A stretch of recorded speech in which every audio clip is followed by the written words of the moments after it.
Hey guys, I'm the Philosopher, and welcome back to another episode of FGC Philosophy. I have another guest today, very special guy. I think he's very interesting. We've had some conversations already. This is Psychoblue, the EVO 2017 winner for Street Fighter Cross Tekken. Welcome to the show, sir. What is up, everyone? It's Psychoblue, conductor of the Hype Train, Mr. Hype Gems, hashtag Street Fighter Cross Tekken, and also hashtag Board Certified Behavior Analyst.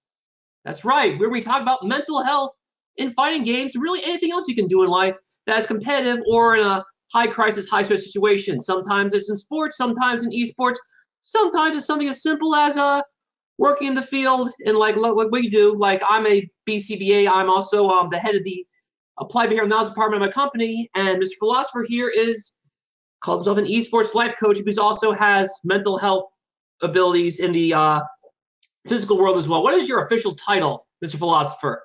So right now, it's just esports life coach. That's what my certification is in. I have a background in animation and game design. That's what my bachelor's is in as well. So it's been very fascinating to combine personal development and also gaming mentality, working with gamers, working with developers, working with competitive gamers. It's been very interesting so far. That may change in the future, but I try to focus more so on just the life area, and that winds up helping them develop a mentality towards actually getting better at fighting games without even having to coach them at fighting games. Isn't it really interesting how much like the idea of pressing buttons, fighting games or esports or whatnot, whether it be fighting games, shooters, or even like the really high levels like NBA 2K and stuff like that. Isn't it interesting how much things have changed the past 3 years or so? Like I remember when I was younger, and even today, like as an adult, I just see it as just pressing buttons while I break the ice with people. And I'm fortunate to be good at it where I can compete if need be in my favorite games. I remember a few months ago, someone was saying, why are you still playing Cross Tekken? It's because it takes the edge off the day working mental health. And fortunately for me, it's working out well enough where I can turn heads if need be. So it's interesting to like see how much fighting changed, because the way I look at it, we'll go back, we're going to get to what we're talking about in a moment. Esports to me, like fighting games have been around on this level, like high level tournaments, international tournaments, longer than streaming became a regular thing. Before, you would record matches on VHS tapes, or you'd have DVDs of shaky cams for certain matches. Like think about like the Chun-Li parry video for Third Strike, one of the older, I think EVO 2004. These EVO 37, I think it's called. You remember seeing a bit like a slightly shaky cam. The commentator was like some guy on a mic just talking to the crowd. Think about how far we've come since then, and that was like later, like when I was already like in late high school. Like when I was growing up, you'd see like Super Nintendo tournaments recorded on VHS. Even today, I remember going to Xanadu in Baltimore. We had an old school event, and someone brought a CRT with a VHS in it, and we said, let's record some Budokai matches on the VHS and see if anything hype gets on. I don't think anything really came. I think the VCR was broken, but Oh, man, it shows how far we've come. Like I can't even fathom, like from game. I couldn't fathom like back then when I was a kid to where we are now. Like how pauper's become. So it's fascinating that it's now like not only a career for the players, but a career for young men like you, who are having like a kind of a life coach sort of thing, like as a like sports psychology in a way. Yeah, it's growing a lot, and I feel like the legitimacy of fighting games and esports in general is slowly growing with all the technology and the streaming capabilities. I think there's new jobs being open in esports at all times. You have the commentators, the tech people, like so many different things that people can do, and they don't, people are creating jobs left and right in esports, and I think it's only just the start, considering Olympics and so many other potential venues. So yeah, I like where it's going. Which brings us to the reason we're talking today, or redoing what we're talking about, ladies and gentlemen, is as we talked about fighting games and esports and the mentality that comes with it, we started realizing the more we talked about it, it's a mentality that ties to so many other things in life, even physical sports like football or basketball or baseball. The reason we started talking about it in this capacity is we saw Mena RD, a young man from Dominican Republic, won the Capcom Cup, even though not many people were like really looking at him to get that far and make as much noise he did. and he won in such a fashion. Like, I couldn't help but be amazed. Not just because he won dominantly, but he won in a way where he was placed in a pressure situation multiple times by Taquito, but rather than fold like we've seen other people do, he instead rose up and just fired back louder than ever. And that's a very rare trait. But instead of other people recognizing that, we saw a lot of situations. I didn't look exactly what was being said to him, but I did see a lot of people I follow talk about other people saying Maina's win was fraudulent. He blamed the character or the game itself or so on and so forth, which is what we're going to talk about today, something we call solution-focused mentality. Listen to us, ladies and gentlemen, and we'll teach you how not to choke, whether it be in video games and sports or in the real world in a high-stress situation. And Mr. Philosopher and I knows about high-stress situations, even outside of video games. Most definitely. I think that the same habits that you build, and correct me if I'm wrong, or if you disagree, but the habits that you develop for dealing with this are kind of universal. Like, you have to adjust to the individual situation and gain that experience, but definitely that this can help you inside and outside of the virtual arena, so to speak. What we'll be talking about today will be a training you can use to help you maintain the right focus when you have a situation where you have not trained for any of them. Not so much training for combos or matchups, stuff like that. We're in a situation where it becomes a situation where whatever crisis in front of you, all other methods you've been taught or trained are not working, but it's not time for defeat yet. Defeat's not on the table yet, but everything you've done is not working. How do you maintain your composure to figure out what to do on the fly and still come out successful? That's a hard trait to have. And we're gonna I'm gonna pull up the PowerPoint right now, as we talked about. As you know, Maina won Capcom Cup, while others who were more heavily favored to win did not. And I can gear this way back to Evo, where Punk was favored to win by many, many people. I mean, I was sitting on Evo Sunday. I was kind of exploring around. I just finished buying some of the Japanese cross-second players some dinner, or some lunch, I should say. And I was on my back of the van trying to figure out what to do next, being I didn't really feel like going to watch anything like in the arena. I kind of wanted to press buttons some more. And from there, I went to a room with a lot of fairly, I'm not going to name names, none of their business, none of my business. And again, I want to like expose anyone because I did kind of run the table and cross-tag in that room. But anyway, I went to a room with a lot of fairly well-known names. And we were talking about, like, we watched the Tekken 7 final. We saw the Geese reveal. We all got pretty hyped over that. And we were talking about who would win the main event. And everyone said Punk. And my response was I wasn't convinced I was going to guarantee Punk like everyone else, because recently in real sports, I've been seeing a lot of choke jobs where where a series of wins looked guaranteed. Instead, the favored teams tripped to the finish line at the last moment. This had multiple times that year by the time Evo came around.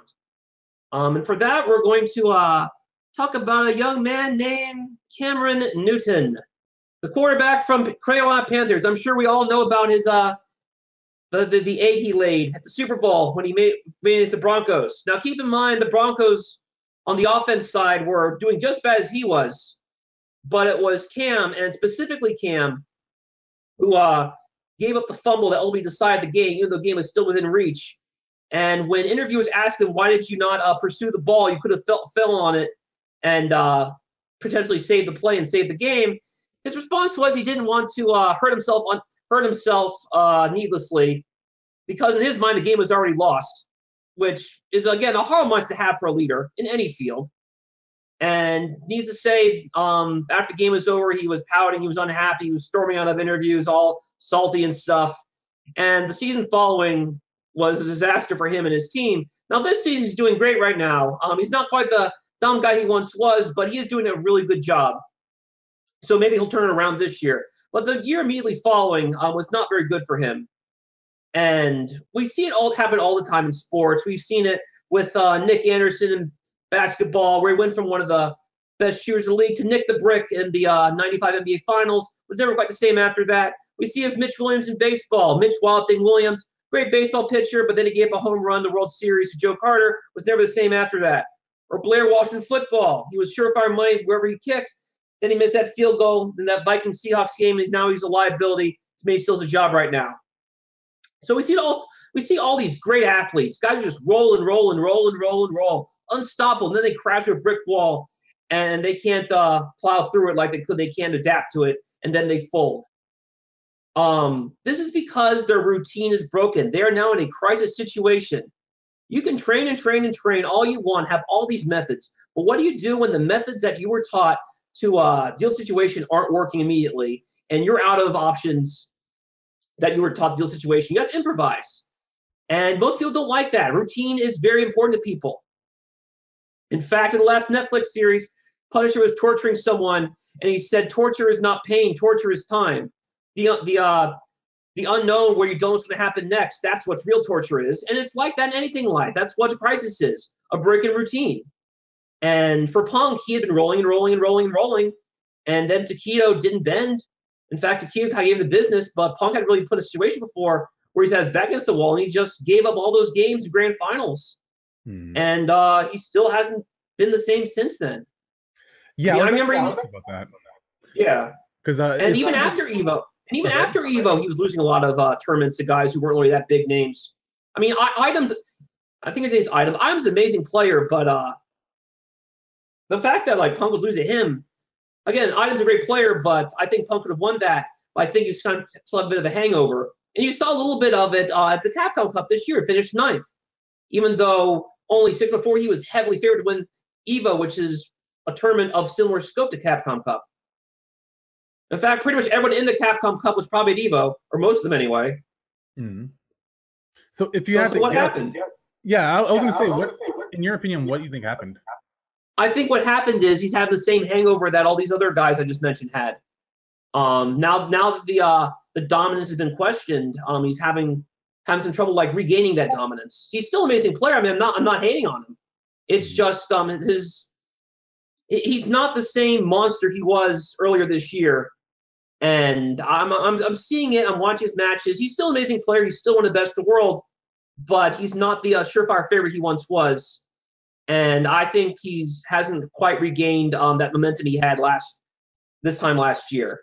There's a term called YIPS, YIPS in baseball, and essentially, I believe it's like when someone gets hurt or something like that, they can't play the same psychologically because of whatever fear that happened. They can't perform at 100%. There's animes that talk about this as well. But I think this can also, or more so, it's definitely emotional, where someone can get embarrassed or they have a certain expectation and it doesn't get exceeded or met. And then all of a sudden, the world just kind of crashes in on the worldview, just kind of changes overall. And you see cases like this where a great skilled player, still in their prime, is all of a sudden losing to players who might not be as skilled. No disrespect to any of the other players, but Punk's a very talented player, very young, and has proven that he can beat a lot of the great players. But something happened, and you can watch. And I encourage you to go back and watch this Evo footage, because you could see it in his face before the match even starts, that the mindset between Taquito and Punk were completely different. Even people who are meditation experts have talked about this as well from that viewpoint. And then you look at comparison Mena and Taquito, where after Taquito started made those hard reads in the winners finals and sent Mena losers, Mena just started the car right back up and just ran over Nemo like it was nothing happened. He was still in the same mode, and you even saw it when Mena won that first game against Taquito in grand finals. I mean, he was about to be eliminated. It was in a horrible situation. He was about to be 3-0'd in grand finals, but Mena rolled back out of that first game. I think it was the first second. Mena, you could see in Mena's eyes he was not upset at all. He was actually playing better than he had been before, because his mind was I'm rising up to this. This is what I live for. He approached it in a way where rather than be intimidated by it, he was more excited by it. I mean, look like Goku in Dragon Ball. The harder the opponent is, the more hype I get. And it's not just an anime thing. It's anything in life, especially if you're a competitor and you're not so much in for the prestige, but you're in for the competition, just being challenged. Myself, I'm like that too. I mean, I could press buttons with my coworkers, just body them all day. I'm going with something a little bit more challenging, so I go out to tournaments and try to find some people to press buttons with. And sometimes I find it, sometimes I don't. It's something I learned from everyone. I just like being challenged because it's better than what I was dealing with in the office, where it's not really much challenge because they don't play as heavy as I do. Yeah. And for a lot of especially young, because there's a lot of young people in our field in esports. It's hard to get that. I mean, when you're younger, you're still about winning, and you don't losing is kind of something you have to adapt to as you get older, because you realize as you get older, the odds are against you in anything in life, if anything worth pursuing anyway. Yeah, and I definitely think I've talked about this in the past too. The mentality that a lot of players have is very it kind of aligns with this a little bit, but it's not exactly the same thing. Where players have this fixed mindset, and they blame other things, and they don't have the right mindset when it comes to learning. And there's a term that it's been coming up a lot. It's been popping up a lot. It's a Japanese term that's called Kaizen. Are you familiar with it at all? Probably a different language. Tell me more. So Kaizen is basically the Japanese philosophy of incremental growth every day. It's the idea that you can grow just by looking for the information and also making an active choice to take action towards getting better at whatever it is that you want to do. And doing that creates a mentality. A lot of people in Japan, it's a philosophy that comes from Japan, and a lot of businesses, a lot of companies, a lot of people live by this philosophy where they're always trying to better their best as a company, as a team, and as individuals. And so when something bad happens, something bad. When something doesn't go right, when they fail or they lose or whatever it is, it's not a loss. It's not a bruise of the ego. It's not somebody saying that I'm better than you or you're bad or whatever. It's I learned this information, and now I can apply it and use it as knowledge. It's like playing any RPG. You get experience and you use it to level up and you get better.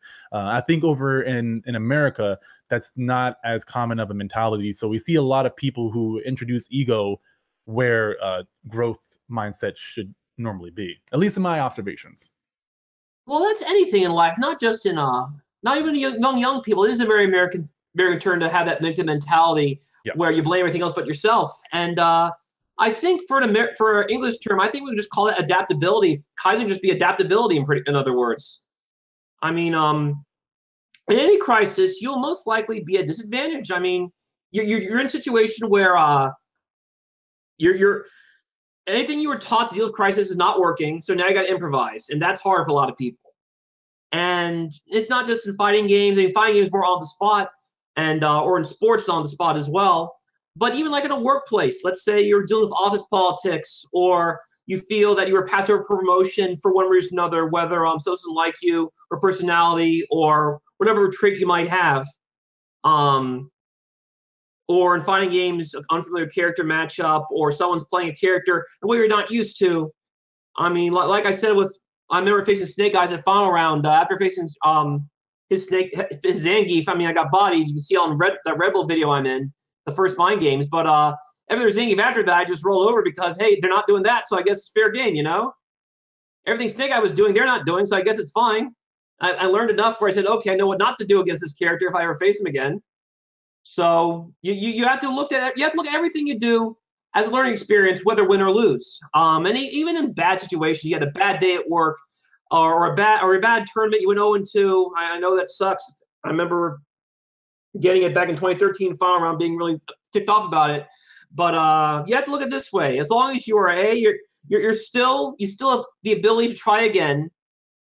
Not so much in that tournament, but like or at work. Let's say, were you fired? No. Was anyone hurt? No. If you go there the next day, pretend nothing happened, do you think could you get away with it? Sure. If you can say those things, you're good. And just like any tournament, as long as you can still play, you can still have the funds to try again, all this stuff. As long as you're determined, or if you that was your last tournament for the year, if you were on limited funds or whatnot, as long as you can still have a chance to try again or learn the matchup, then you just take it and you not get fazed by it. For me, I'm not even bothered by defeat anymore because I don't see it as defeat. I just see it as a work in progress to more complete me in anything in life. And I think once you have that mentality, then no matter what is going on in the world around you, whether it be office politics or whatnot, it won't affect your work ethic. And then always, the cream will always rise to the top. Guarantee. As long as you are driven and as long as you don't give up hope, no matter what the odds are against you, then you won't be bothered by anything that goes on. Eventually, people will take note and give you the opportunity that you deserve. And or in this case, you'll rise up and you'll start seeing progress in your tournaments. Or in sports, you'll rise up and you'll start reflecting your performance. You'll play better than you were before. I mean, for most, especially professional athletes, and I don't know anyone, a pro athlete who's watching this, whether it be a major or minor league, whichever, but as long as your drive is there, because you guys have all the you guys and girls have all the training you could possibly need to get to that top level. I mean, look at like many players like Mark Eaton. Mark Eaton was slow. He had terrible offense, but he had a giant wingspan. He was 7'4". So I'm just going to be good at blocking shots. That'll be the one thing I'm good at. And then he became a Defensive Player of the Year in the NBA 2 times and was an All-Star. And he holds the record for single season blocks because he was just so good at it, even though he wasn't a great scorer or whatnot. But before then, he had a mentality where he was upset, saying, "I'm terrible. I can't score. I can't shoot. I can't run. Why am I trying this?" And then Wilt Chamberlain told him, "I've noticed you're not very good at scoring, and you're never going to catch it if you're so slow. But just focus on blocking shots because you seem to be good at that, and keep going at it." And from there, he just focused on being a defender, and he became one of the best defenders in NBA history. So as long as you have your work ethic, no matter what the odds are, whether it be raw talent, someone's more talented than you or more experienced than you, as long as you have the drive to continue to improve yourself and take any defeat in stride, then you'll just keep growing, and eventually you'll crack the glass ceiling, no matter what it is.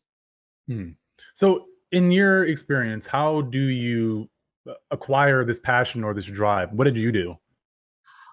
For me, well, as you know, we talked about last time, I've had a lot of really cruddy jobs. Cruddy more for the grown-up reasons. I used to be a special ed teacher. My first job was in Mecklenburg County, apart from the middle of nowhere. Everyone there was unfriendly. There was nothing to do. The closest Walmart was 50 miles away.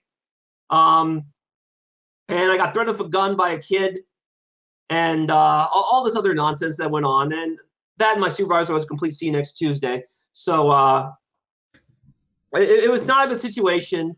So what I did is that's when I started playing cross-second seriously, because I went to the IRC. I said, all I've got to do is be miserable and be upset with my life. You guys play me some games for a bit, because I heard you guys are good. I need to take my mind off all this nonsense. So that's how I got into cross Tekken, like hardcore. Like I've been playing it before, but that was when I took it like actual like high level seriously, because all the guys in the IRC were like the best, the guys winning tournaments. Like that's how I met Marcus, cool kid, through that IRC. And he can tell you the stories I was telling him and the other guys like at work. And that was my first year. Then the next year after that, I was back in Richmond, and I wound up in an alt-ed school for like the juvie offenders, the kids too dangerous for school and all that stuff. And somehow it was like 800 times better than where I was before, which is funny because most other teachers in the area think it's like the worst in this horrible place. And I've seen teachers quit after like 2 days of being there, just like rage quit and just give up. But I was there 2 years until it was time for me to move on to my next thing. I mean, the kids, yeah, they had problems, but I knew that some of them weren't their fault. Some of them needed to be talked to. I just met them where they were, and I built bonds with them and most of the staff there. I still talk to them some today. I actually hooked some up with jobs elsewhere. So you take enjoyment where you can. I just said I have a goal here, which is for me to get my my hours for my behavior analyst degree, which is my next step in life. And I signed on that after getting stabbed in the face with a pencil, like right between the eyes. Jeez. I remember telling that story to the IRC, and they told me, so you basically like Heihachi Stonehead on it. You just had a point of arm in your head. You just took it. I said, yeah, something like that. But and needless to say, after all this stuff, so after that I went to like in-home work as an ABA specialist. And like 3 months after that, I finally passed my BCBA exam and became like the new clinical supervisor. And from there was like, after all that, what can surprise me anymore? It was just like, because I had all the answers to any possible crisis being given to me, because I'd been through it before at like different jobs. And when you take so many crises and you adapt from them and you find the answers yourself, then whatever becomes a crisis to other people is just another day at the office for you. And you're the guy who's being calm amidst all that insanity. And then they'll realize this guy knows what he's talking about. So he must be someone I can hitch my wagon to. That's how you become great, because you've dealt with these crises before in ways other people haven't. So a point I want to hit on real quick is the fact that you also, it sounds like you changed your mentality. Like, you described the situation as being pretty crappy, but the way you looked at it, you didn't look at it the way the other people that were going through it, the people that only lasted a day. So something changed in your thinking to make it more productive rather than, blaming somebody or blaming yourself. Would you say that's accurate? I just accept that this is just the way it is, but this is what has to be done. And you already saw Cool Kid talk about that when people were talking about how bad Street Fighter 5 was or whatnot. He even said straight, like, this is the game we play. You can either take it or leave it. I mean, I've accepted this is the game we play, and I've just rolled with it. And because of that, I'm finding success. You saw that tweet he made, right? This is the game we play. And that's life. This is the game we play. Sometimes you're in a situation where you have workplace drama or high incidents all around, or boss doesn't like you or whatnot, but you can't just leave right away. You have to pay your bills, or you're still looking for their job, or you need the experience or whatnot. So you deal with it and you say, this is just the way it is. And I'll just do the best I can until I can find something better. And that's the way I looked at it. I had a role. I mean, I had the kids who counted on me. I had coworkers I liked talking to all the time. Which is why I'm sad that so many people who had like so much more experience than me in like teaching just like quit after like 3 days. And it was just depressing. I mean, I call people like those zombies because they just given up on life and just had a bad mentality. They're just going through the motions. It's rough. I remember he actually stuck around like a few months. I don't think he's there anymore. I think he left like when I left. Forget his name, not important. He came in, he was this 6'6" guy, but like really thin, balding white guy. He always talked like this. No matter what the situation was, just off in this weird, neutral calm. And I remember talking to the gym teacher, saying, what do you think of the new guy? And he told me, like, he ain't like you and me, Pinsky. And I looked at him and said, yeah, I can see that. And I remember anytime like a teenage, because he's worked high school upstairs, so it's teenagers, and all the inner city youth. I'm sure you know the type. Against Richmond, inner city, it's not exactly all the rich, preppy white kids in like the high end areas. You know what I mean? These are the kids like actually need help, like serious help. And while they're off doing their thing, he'll just talk his radio. So and so has left the room, and he stays for like an hour, even though no one's talking or addressing it. Like, are you going to do anything about it in the meantime? Because even when the kid stabbed me, like the other person who stabbed me in the face, he was like 14, big kid. And he was like tearing stuff up. I had to deal with it like then, because I was the only adult in the entire downstairs. Everyone was busy. So I told like my range of students, go in this room at the library. There's an adult in there. It's like a counselor. Stay in there until I come get you, because play with some board games or something like that. And so I had to follow this kid who stabbed me, not because I was salty or anything. I mean, yeah, I had to hide it because I was kind of upset he got stabbed in the face. But I had to pursue him. I can't just leave him like to roam freaks. I have no idea what he was going to do. He might run the street. He was that high incident. I mean, he had a lot of problems. And so or he might like attack a kid or something like that. He's a big kid. He's violent. I had to do something. I had to keep eyes on him. So I just kind of like roamed around for like an hour until one of the other adults finally came by and handled things, because he was in a crisis earlier. Again, it was a perfect storm of a mess, but it got handled. The only thing that hurt was my pride. I didn't have like a bump or anything like that when I got stabbed. I picked up the kids, saying let's go to the gym now, and I wrote a report, and that was the end of that. And keep in mind, most other people would probably just quit that day. Right. I mean, I know a lot of people would just like rage quit then, but I will say that was when I decided, okay, I'm going to get my BCBA. I'm going to take the course. I was saying I'm going to take steps to move on to the next step of my life now. I was kind of holding off until that happens. You know what? Time to prepare that. And that's how I looked toward the rest of my tenure at that school. I have a job to do until I pass that test, which is to be here. This is where I need to be. This is the last question that I have on this area, and then you can go back to what you were saying before. But something else I took notice of was the fact that you did have that goal of having a BCBA and then a few other things. Would you say that your goals help with your drive to get through all the craziness that you had to deal with? you should always be goal oriented. If you have a mission, you will guarantee have more drive to finish that mission than you would just going through the motions. Okay, follow-up question though. Yes. So some people, they have really vague goals. This is something that we talk about with my clients, where they have a goal of like, I want to be rich, but it wasn't very. It's like I want to go to on vacation. Where are you going? I don't know. I'll just get in a car and drive. You might get in a car, but you're going to have a lot of experiences, and not all of them are going to be good because you don't know where you're going. But if you know exactly where you're trying to go and you have like a specific goal, and it's possible to break that goal down into smaller steps, like it makes it so much easier to find to have drive and also actionable steps towards that goal. Is that what was your experience with goal setting and having larger and smaller goals when you were going through all this craziness?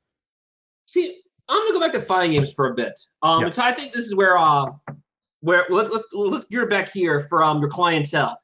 My first goal was to be a commentator. And you can tell how much I love talking, how I might have that mentality.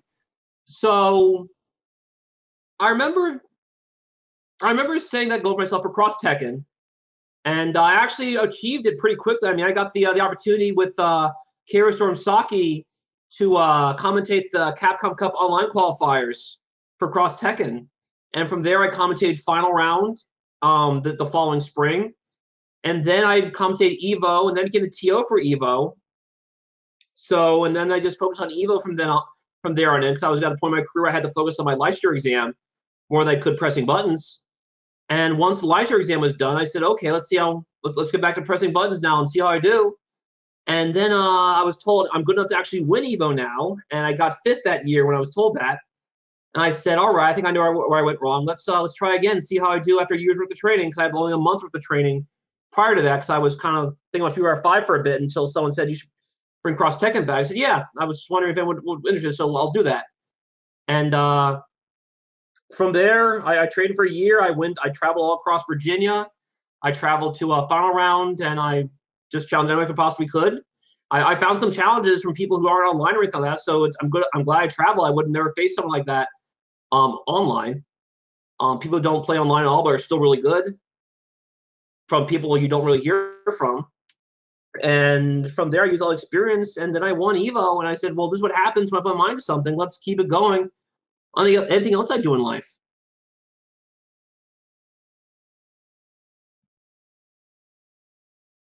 Talking to myself. So something to add on to that is, one, I totally agree with that kind of mentality. Two, something that a few people know about me is I used to be 300 pounds from, I was overweight for most of my life.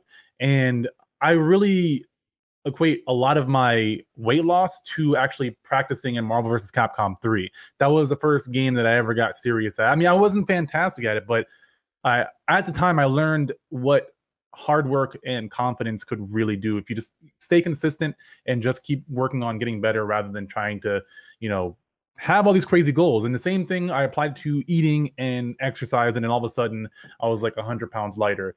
And think about how. So I take you still go to the gym pretty regularly. I try, yeah. If not, I work home. You look like someone who goes pretty regularly. So you also know around this time of year we have the resolution crowd. Yes, a lot of that. I watched some middle-aged lady next to me on the treadmill. Like what I do now to get my cardio now, because it's like so dark now, is I put up I bought a Crunchyroll subscription on my phone. I said, all right, 3 episodes on the treadmill or Stairmaster or whatever, and then I'm done for cardio for the day, which is about an hour and change. So I can burn like 400 to 500 calories pretty easily just watching some TV. And I said, all right, well, and then also the money I spend on Crunchyroll will motivate me to keep doing it to get my money's worth. There you go. So, yeah. So now I'm like much more toned than I was before. I mean, even guys at the gym are saying like, you're like getting like really ripped right now. And I said, yeah, because I just keep going at it. Because it wasn't motivation. I needed time to do it and the reason to do it, and I found it. So I said, let's pair reinforcement with working out, and I'll keep at it. Meanwhile, I see some middle-aged lady next to me, and she taps out like 10 minutes on a treadmill. I look at her. I look at her monitor before she leaves at 70 calories when she tapped out. And I was like, come on, really? Yeah, a lot of people. I try not to judge. That's part of what I'm supposed to do. But um, a lot of people go through the motions, but they don't necessarily have that passion that They we don't talked have a about. goal. They don't have a defined goal. It's not even like having a realistic one. It's just or non-realistic. They just have I'll just get better. They don't realize that anything worth getting in life takes hard work. I mean, Exactly. I'm always leaving the gym like covered in sweat. I'm not like breathing hard, but I do know I've worked out. I mean, I'm done on the weights. I'm usually like my heart's pounding, but I know it's worth it because it's hard work. Anything worth getting takes work. 100% agree. It's a And the daily. odds are against you. Think about how many people complain about Street Fighter V and what they complain about. I lost because someone popped V trigger on me before I was about to kill them and I died. Or like I got put in the corner even though I had like huge life lead and died. And I'm like, whose fault is that? I mean, yeah, it's tough. And yeah, having no chip outs kind of makes things harder, but think about the players who still win anyway. Taquito, he wins so much anyway. I mean, he's been around a long time winning stuff. Yeah. So or getting top 3 and stuff. It's interesting because that thought process I kind of understand, but at the same time, it baffles me that high level players can still do that.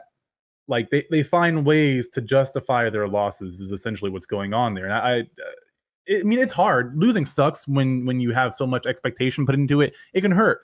But I think that people are hurting themselves more when they're saying that I lost because of this or I lost because of that. Maybe you did lose because of like lack of character knowledge or because like you think this character.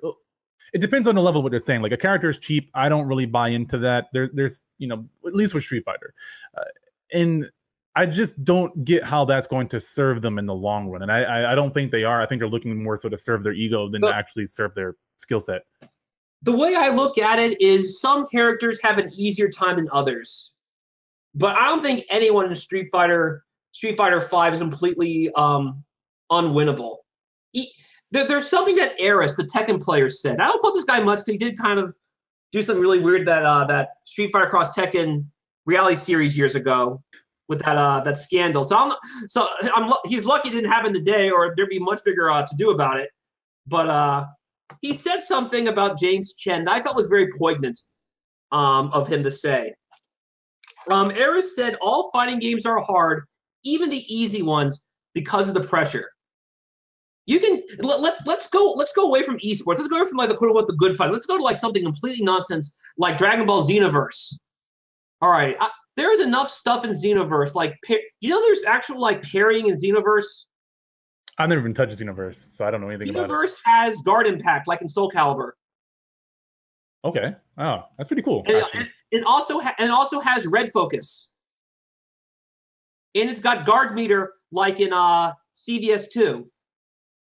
There's a lot going on in that game. There's a lot going on. And if let's say it's 1-on-1, not like 3-on-1 nonsense like Scramble Battle, like you see like on videos. Just like, let's say you're playing a 1-on-1 offline match between you and a friend. If you know what to do in the game, like how to like actually exploit the system, like use parry, stuff like that, he can pick whoever he wants. You can pick whoever you want. You're still going to win because it's a mentality thing. Or let's go away from fighting entirely. Let's go to things like NBA Playgrounds or NBA Jam. If you know how to structure a team or how to balance your style of play, you're still going to dominate someone, not because your characters are better, because you are as your team better, you know how to exploit the system. I mean, I've seen guys pick like broken teams like the Beastie Boys, NBA Jam Fighters. I still buy the things like Bush Palin or something like that. I mean, all Palin has is a 3-point shot that isn't very good. And all Bush has is like really good defense, but I know how to take advantage of both of them where I can still win because I know enough fundamentals. And it's a person versus person mentality. You can take that PvP mentality to any other competitive game in life, whether it be fighting games, shooting games, sports games, or whatever. You can take and that's what Street Fighter V is. Street Fighter V at its very core, because execution has been the barrier has been lowered so much. Now it's strictly a battle of person versus person. And I see people talk about like it's a bad thing. even when they admit that's what it is now, they say that's bad. It should be an execution battle, they say. Yeah. I think that's dumb. It's interesting. I agree that what they're saying doesn't make sense. And something that I've always been a weird guy where I love mirror matches. Like ever since I was like a little kid playing Street Fighter 2, I was like, we're playing the same character. The playing field is leveled. There's no way for me to win on an advantage. Yeah, so like that was my logic though, and like people, like I come across people and they hate that. I think for various different reasons, but I just love the idea of person versus person, where you're just anticipating what they're doing, and we kind of have that in Street Fighter 5, like versus like Marvel. That's a crazy game that I love so much, but you have this game and still people find a way to like exploit the game, the parts that lack in the game, to complain about it rather than actually get around it. I don't know. It's really fascinating to me. I want to learn more about this and talk to more players to see like where their mindset is for the players that are just not happy with the game and still play it. Marvel is a very interesting beast. There is no game like Marvel. People call it anime just because there's no better way to file it or anything, but it's really its own beast, its own little genre. To me, anyway, Marvel's like its own genre. And because of its own genre, it follows its own set of weird little rules. And the rules don't really agree with people most of the time.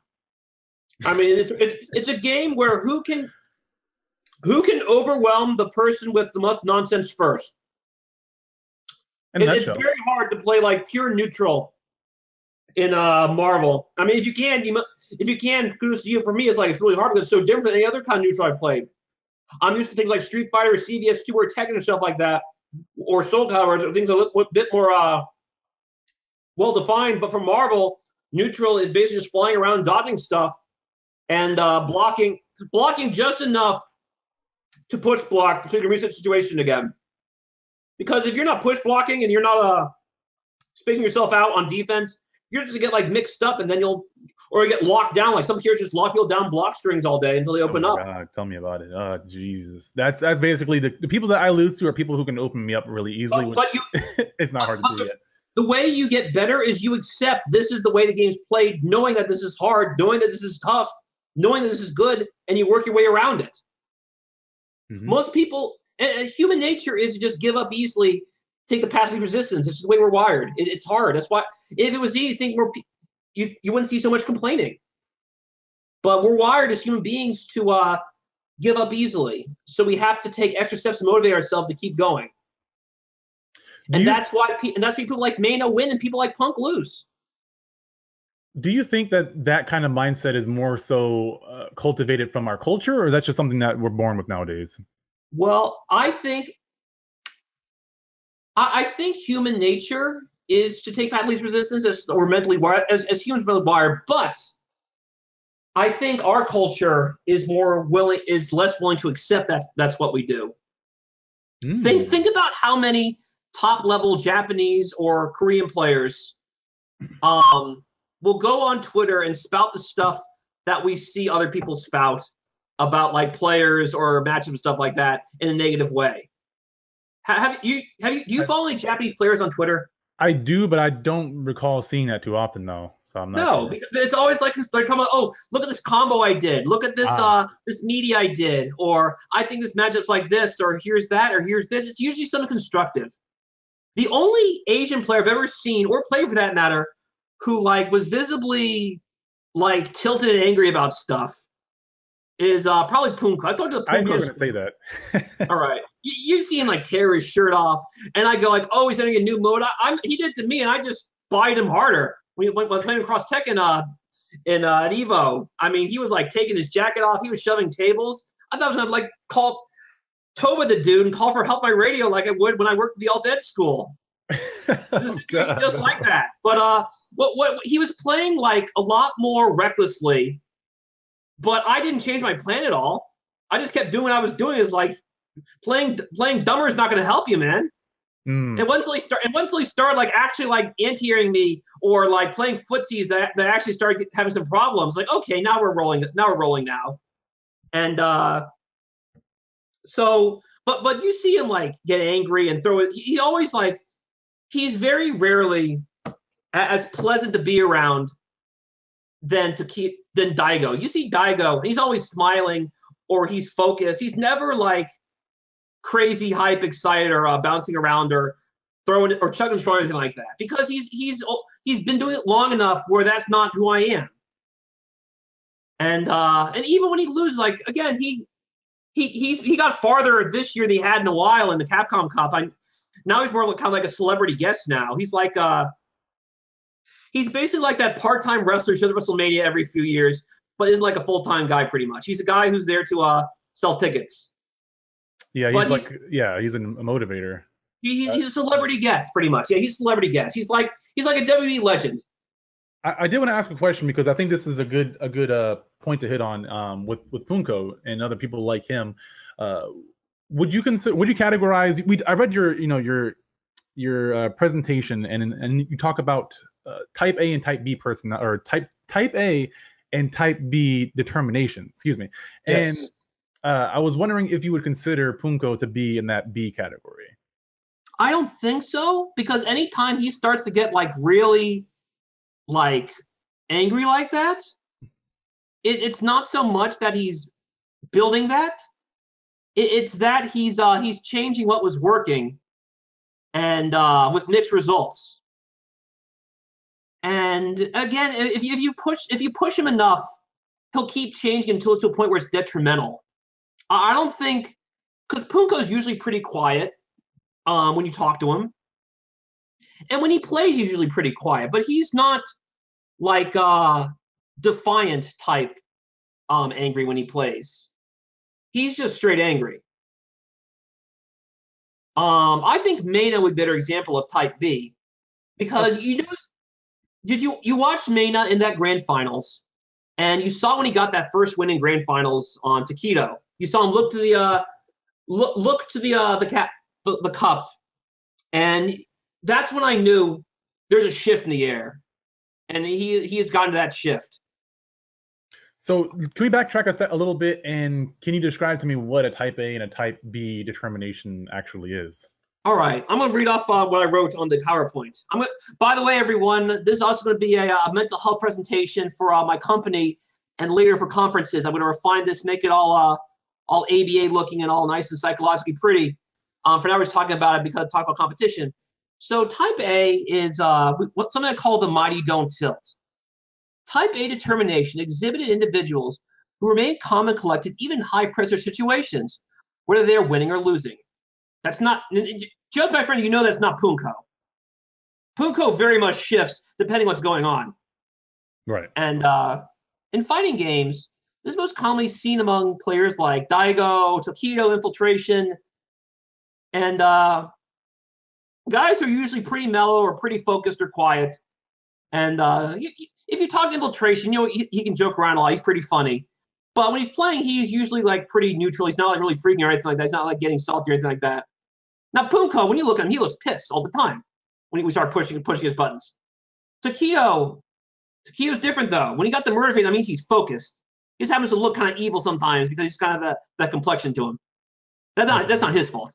Yeah. Punko, you can tell like something's definitely shifting in his brain. It's not something that's really going to help it much. Anyway, in real sports, it can be seen individuals famous for making big plays, the most crucial moments where championship glory or big game embarrassments are left in their hands. So we talk about the term ice in his veins. Again, that's not Punko. Punko's leveling up is him actually getting mad, like visually mad, to the point where he's taking his clothes off or shoving tables and stuff like that. And so that's not Punko. You know that. So in basketball, there's a guy named Robert Horry. He's famous for coming alive at the absolute worst possible time, where something needs to happen immediately or it's game over. And that's when he comes in and just saves the day. He makes a career out of this. In baseball, there is Mariano Rivera. He's a relief pitcher for the Yankees. He won many championships as a reliever, just coming alive at the right situation. In football, there's Adam Vinatieri. He's a kicker. He's won multiple Super Bowls just kicking field goals the absolute worst possible time where it needs to happen. And he makes it happen, and that's the difference between victory and defeat. He did that 3 times to the Patriots. I mean, he's really good at it. All right. To develop this, you have to be – it usually happens over many years of being placed in high-stress situations and being forced to find a solution quickly or remain confident in whatever decision is made, even when there is no guaranteed right answer. So the way I have to look at it is, it's better than just doing nothing guaranteeing failure. So as long as you tell yourself, well, I'm not going to lose confidence because this didn't work out immediately, so I'm just going to keep doing, I'm going to keep doing and believe in myself, and it won't be a problem. And they do it like with calmness, they do it with conviction. Now, type B. Type B is what I call not in my house. Now, this might fit Punko. This fits Punko a bit better, I think. You said it might fit him before. We were trying to debate it because he's usually pretty calm and quiet. But I don't know what he's like what his mentality is going in, because he's not as vocal about it as the other guys are. Right. You see Dr. Q, he's always very focused and very calm. Arnold Tracy's very calm and collected. He's not really bothered much by anything. So for type B, this comes from individuals who are fiercely driven by the belief they have what it takes to handle anything that comes their way. Basically, they make themselves bulletproof by hyping themselves up. Now, so you might see a player talk a lot of trash, even if they don't mean anything bad by it. Not so much like talking bad about like others, but just like hyping themselves up. And then you see them, by my own admittance, I'm a type B, by the way. And I've gotten into altercations with people when I turn a bit too high. But so one of the most well-known examples of type B are something called the Bad Boys Pistons of the 1980s basketball. Isaiah Thomas, Bill Laimbeer, Rick Mahorn, Joe Dumars, those guys. Now you're a Michigan boy, right? You know about these guys. I know a thing or two about them. Yeah, so you know, and so you know there's something like inherently Detroit about them, where other people don't like them, they talk bad about them. I mean, there's a reason why a lot of these guys won't be in the Hall, no matter how good they are, is because other players hate their guts because they played like they played dirty, or they played rough, or they said things that were inappropriate, but they kept winning because they had a mentality saying, we're doing whatever it takes to win, even if other people don't like us or accept us. And they won 2 championships that way. And they made it to the finals they made it to the finals 3 times total. And they had a determination about them where they said, I'm not going to crack. I'm not going to back down no matter what. I know I can handle this. And because they stayed determined that whole time, they can come off a little bit as a little bit arrogant sometimes, or a little bit inappropriate. But they have to hype themselves up that way, because if they try to be modest about it, they're going to let all that pressure get to them, and they'll lose that hardness that got them to the top. So for me, I'm a type B. I always have a chip, just from growing up, having a chip on my shoulder from teachers saying you're not going to do this or that, you're not good enough, or even coworkers, even later in my career, saying you're not going to do it because you're not good enough, or you're too immature or whatnot. And for me, that drives me. I like proving other people wrong, and people who have that kind of chip on their shoulder, where they have something to prove, can really push them, elevate them. And as long as they have determination saying, this is okay, I still got this, I'll just run it back next time, I'll use the motivation to drive me forward. If they have a failure, then they're not going to be bothered by it. So there's 2 ways to go about it. You can either hype yourself up, or you can not be bothered by anything. So I think Punko's a mix of both. Yeah, I was gonna say, and plus his culture is different, and he's from Japan, right? His culture is different, which is why we talk about Punko so much, because he's the only like Far East guy. He's Korean, by the way. Korean. He's the only Far East guy we see like regularly at these things on Street Fighter, who like really has that kind of that affect about him. I mean, even the younger guys, like I forget the what was the name of that young Ibiki player at the top 8 this year? I forget his name. He's a young guy. He's an Ibiki player, and you know what I'm talking about, though, right? I think so, but I'm not sure of his name. Anyway, there was an Ibiki player. I think it was like 18 or 19 or something like that. Young guy, but you can tell, like looking at him, how like happy he was to be there, how much fun he was having. He was having the time of his life there, even though he didn't get a top 3. I mean, he did not seem bothered at all. And because he knows, like, these guys are all really good. A lot of these guys were people he worked with regularly. And he just accepted. He just enjoyed the journey, and he let the journey take him to where he needed to go. And I wouldn't surprised we see him like get farther next year. because he has a mentality where he's accepting these guys are really good. I have to accept that, and if I lose, it's because they're that good, not because I'm that bad. And that being said, he knows he can improve, but yeah, he's a lot more positivity than we'd see someone similar his age, like in our culture. I think that there's almost a third type there, like a type C, so to speak, or maybe you can break down a little bit more so that I can understand it. Yeah, I feel like there's people who have an internal sort of passion where they're fired up and they're angry and they're trying to prove something to themselves, and then there's people who have like an external sort of chip on their shoulder where they want to a really good person that does this is Rob TV. I've had him on the show.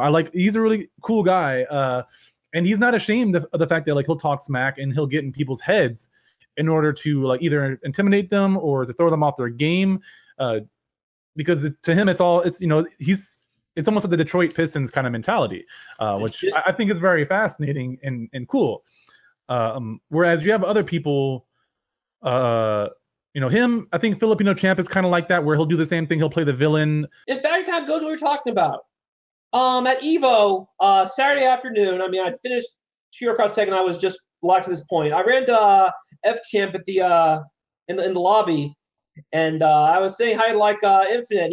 He argued like defense mode, like shield mode, saying this game's great. We were talking about. I didn't say anything bad. I just said like I think this game's pretty cool. What do you think of it? And he was like already in shield mode, defense mode, like that. I was like, I was thinking to myself, it's kind of early to jump on that. I hadn't said anything bad about it yet. I thought it was pretty cool, but I think he's a type B. He already put the shield up because he was so used to putting the shield up about that game by the time I got there. I thought it was just an instinct by then. Mm-hmm. So I think he's a type B. Tell me more about type C if you could. Yeah. So also, the guy's name's Mook, by the way. Mook. Okay, thank you. Okay. Yeah. So there's the people who have the external. My hand's right over here, and then you have people who have the internal. I feel like the people who have the internal, they aren't always calm, but they have this passion, this anger that they kind of use to motivate themselves. They're actively aware that they can kind of fire themselves up and get motivated without really coercing their opponent or anything like that. It's all internal, but it's not like calm and collected. It's more of like that sounds like Punko. That sounds like Punko. Yeah. Punko's not overly talk smack, but he can tell inside something's cooking. The volcano's definitely bubbling in him sometimes when someone's starting to get an edge over him, and then he erupts, and then either tide turns or. But by erupting the way he does, he kind of tilts people. Yeah, that's what I see. Mm-hmm. And those who don't get who weather that are usually guys who are usually calm all the time anyway. They don't feed into it. Do you think he's aware that he tilts people? I think. Why would he keep doing it if he didn't? I think he's getting reinforced. He's pairing the outbursts, the shirt tearing or jacket tearing or shoving or whatnot, as with success. So he's pairing it for reinforcement. So we'll keep doing it. That's ABA right there. The consequence is reinforcing the behavior. The only other thing, let me know what you think. The only other thing that I can think of that he might do it is just because of the crowd reaction. He seems like a kind of antisocial person, so it seems unlikely for him. But it's a thing that I wanted to at least throw out there, that because every time I see him on footage, like where he does it, that's still it. He's pairing it with attention type reinforcement, so he'll keep doing it. Yeah. Okay. Well, yeah. Actually, that doesn't change. It's just the function changes. Okay. I picked a Gohan. By the way, everyone, the PowerPoint slide I made is the Cell Saga Gohan turns Super Saiyan 2 for the first time after Cell stepped on 60's head. Oof. I mean, yeah. Anyway, so the reason I picked that picture is because when Gohan finally flipped his lid, he was calm after that. He was very quiet, very focused. Like even though he was like at the absolute stress point where he'd finally reached his breaking point, he finally mentally tilted. He was calm right after that. There's a reason why. I'm sure Toriyama didn't have this in mind, but this is just like in life in general. Toriyama probably didn't think of this when he made this. So, when you're in any crisis and every kind of trick you've learned or method you've learned in training, whether it be in a crisis working with clients or a crisis working on the field or in the field, whatever it might be, and every trick in the book you've learned is not working, you have two options: fight or flight. Now, you can't fly. You're in a tournament. You can't forfeit. You're going to look stupid. And you can't fly from your client who's about to stab you in the face. You're going to lose your job. And no one's going to trust you again. Then you can't find work ever again in that field. So you pick option one, which is fight. Now, fight does not mean get like mad. Don't punch a guy in the face when this happens. That's not cool. You don't want to do that. You want to show this tournament the next day. You don't have everyone saying this guy's going to punch a guy in the face on stream. Don't bring him to tournaments. Fight does not necessarily mean resort to aggression. Within fight is anger, and properly channeled anger can breed determination, bravery, and actually calm someone down rather than increase the possibility of acting rationally. This determination renews confidence in decision-making and coupled solution-focused mentality will ensure that you remain success-driven. So the type A and type B stuff, that's what kicks in, or type C in this case, those three things, that kicks in after you have reached the crisis point. That is how you use that anger to level up rather than hold yourself down. That takes work. That takes a while to learn to like control your emotions that way. Because you have to accept that's okay to get angry. It's what you do with it. It's not so much like screaming in a pillow or squeezing a stress ball or chucking your stick across the room, whatever else it might be. It's using that anger to fuel determination so you can reset yourself and remain focused. Because you can't just run away from the situation. That's how people fold. Yeah, eyes on the prize. And I love that you used the Gohan, the young Gohan one, because that, like, he's my favorite Dragon Ball Z character, and I want to I see myself in him a little bit, and that episode or that season, that series in particular was really good because Gohan's always been kind of an emotional character. He was a little bit of a crybaby. I saw a lot of myself in him, and so he was 5 years old at the time. You gotta cut him some slack. Right? Yeah. No. I love Gohan. He's so cool, but the fact that basically this crisis happened, and I think this is a great analogy for real life. So, but everyone knows Dragon Ball Z that loves fighting games, or at least you understand what it is. And this character basically becomes emotionally overwhelmed, but rather than succumbing to his emotions and just breaking down, he uses that as fuel and clarity. And I've seen this in my own life, and I've seen it in other people's lives as well. When a crisis happens, I don't know what else to call this because it isn't necessarily confidence, but it's like you have your give a fuckery goes away. Pardon my French. And you don't care about if you fail. You don't care what anybody thinks. You don't care about any other outcome other than the one that you're focused on getting. And I don't know necessarily what that's called, but that's essentially what happens in this anime. And I've seen that happen with a lot of people where they're just like, you know what? This is what I want. I feel all these emotions right now. I'm sad. I'm scared. I'm depressed. And so on. And you still get what I feel like Gohan as an adult doesn't get enough props. Like, especially like during like the late Buu saga, where he became like the Mystic Transformation. You notice how he had like the same calm to him that he did when he was Teen Gohan. Not so much like a trope, just because he had been through it so many times, the situation so many times where it's all on him, where it didn't bother much anymore. There was like no pressure in him fighting Super Buu when he did. Even when the tide was turning against him, he said, "This is what's got to be done to make it happen." Yeah. Because he'd been through situations so many times that he didn't have to get like thrown over the edge like he did with versus Cell anymore. He said like, this is what needs to be done, and I've been here before. I'm going to make this happen. And he had a strong passion, which was obviously protecting other people, and that's a very strong passion. Hollywood Sleep is a great example of he won Evo Killer Instinct because he and his mother were going to lose their house, and that money that he earned went to paying for the rent so they could still live in where they stayed. And it's that kind of mentality where, I mean, you were using anime references, but it's still totally applicable to real life, fighting games and not.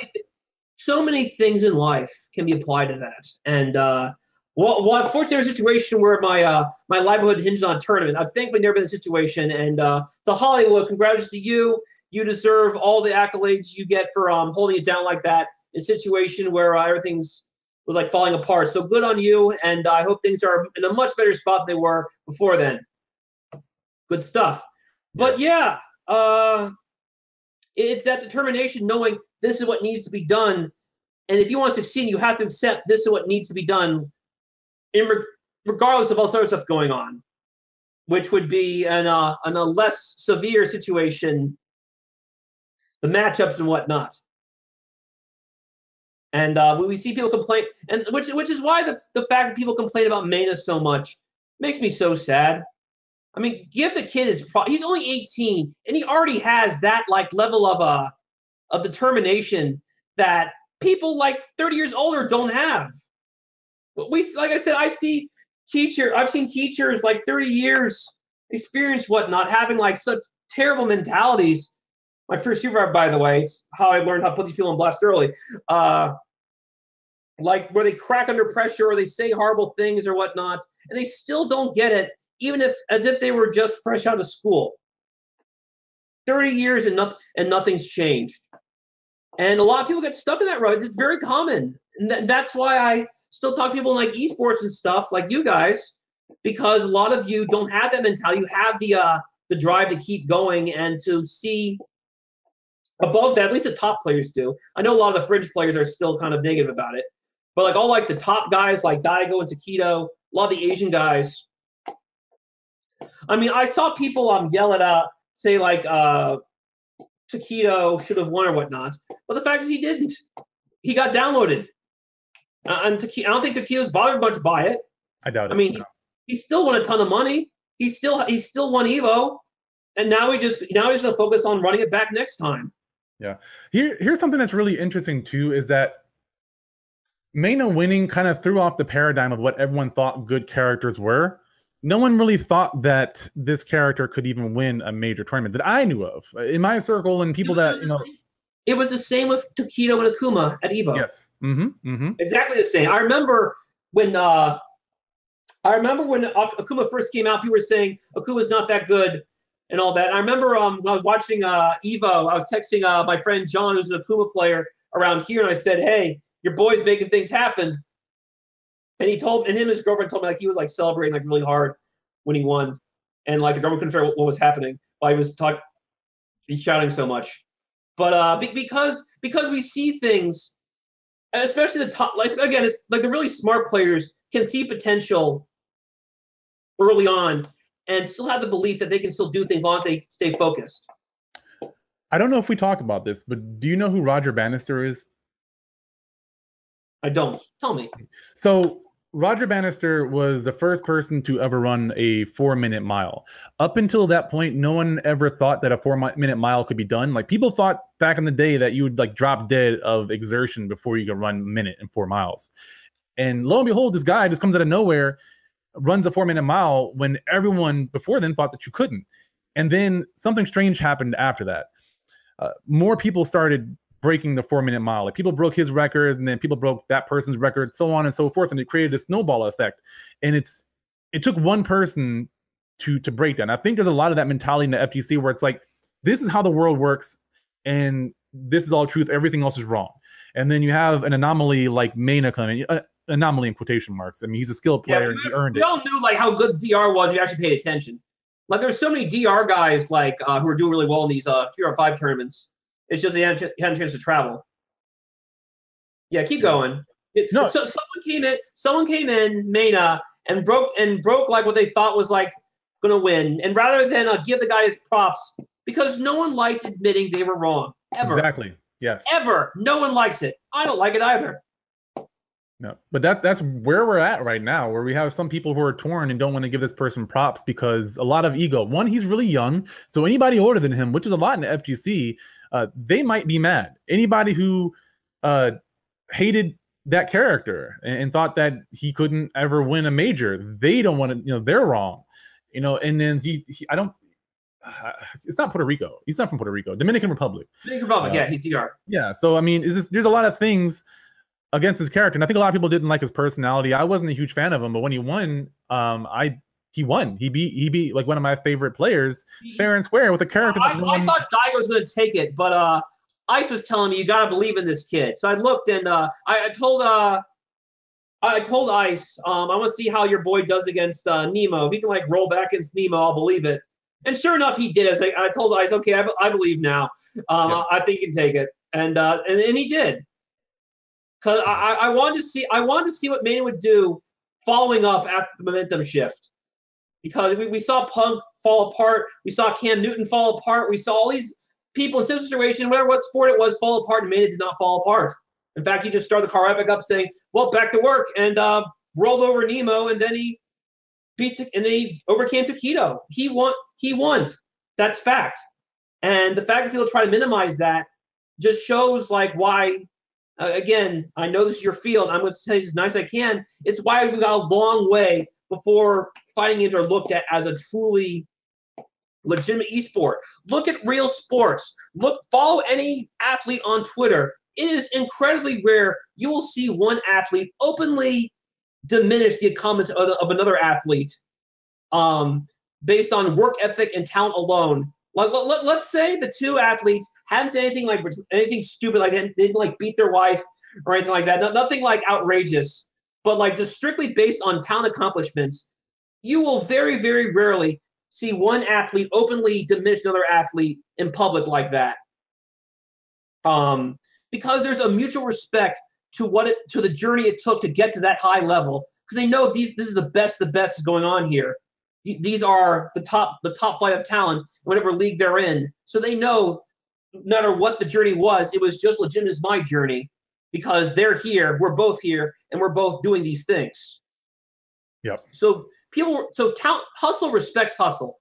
Real respects real. And I don't think there's a lot of that in the FGC because players don't see that. They think someone's not real or whatnot. And we have a habit of glorifying that kind of bad behavior. Think about there was and you follow Automatic. You know, before then, I knew him as General Jibbo of the Cross Tech and Defense Force. I mean, I still call him Jibbo today, but he had a podcast of talking about handshake etiquette, where they're laughing at guys who like refuse handshakes and saying should she have shaken his hand or whatnot, and we glorify that kind of like that rudeness. I mean, like the story I told you where a guy almost tried to beat me up because I tried to shake his hand and he wouldn't shake us. I pounded the back and he freaked out. I mean, we glorify that. And there's a lot of that yet. You see that kind of bad behavior. And until we put our foot down saying this is not cool and just say they're and actually belittle them rather than laugh at them, then we're just going to keep running that mentality and it'll be hard for us to be taken seriously. Yeah, there's gonna be a lot of challenges there. I'm an optimist, but I'm also a realist, and I think that a lot of people have to want to change for a better reason, and then also understand why what they're doing now isn't really helping them versus the alternative. You know, we've laid out a lot of information for them to kind of understand, and there's so much more to talk about. I hope that we can continue to talk about more things, continue to expose this kind of stuff, because I enjoyed this conversation. It went on a half an hour longer than I thought it was going to go, but hopefully... Yeah, the time, it was going a little while, but you know what? It's good. This is a good starting point, because I guarantee now that we're entering 2018, we have a lot more to talk about, because again, what I just talked about, this behavior is super common, and you just have to look on Twitter or look on streams or follow or just sniff around whatever top player is going on. You'll see people belittle the comments of another person, and we'll have plenty to talk about as time goes on, and we refine this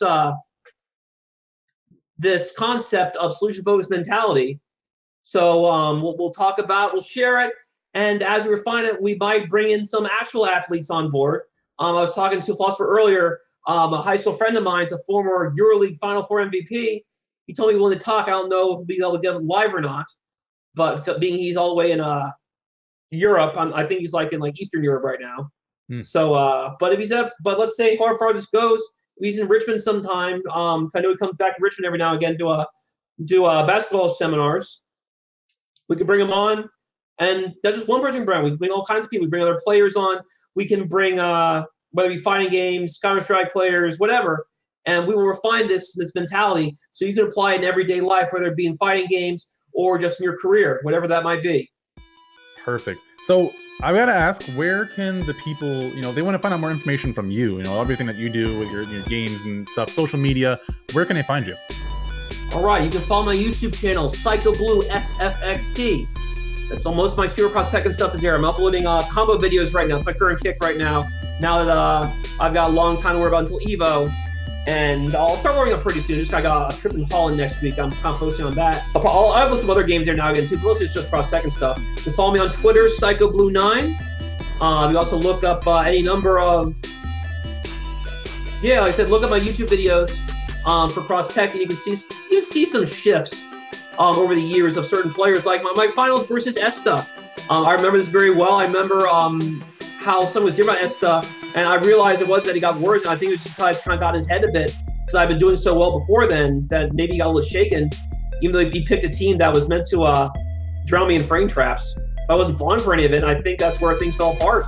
And you'll see more about that deeper thinking of person versus person mentality. Who knows? Maybe I'll see you guys in the major. I know after that Red Bull video, a lot of people said, hey, you're that guy. And then I wound up winning Cross Tekken, and they realized, hey, maybe I'm not as free as I think I'm turning out to be.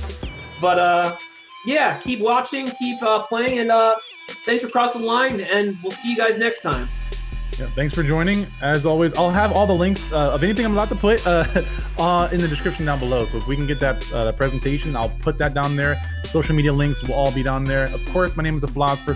Thank you guys so much for joining, and I will see you all in the next one. All right, see you guys later, everyone.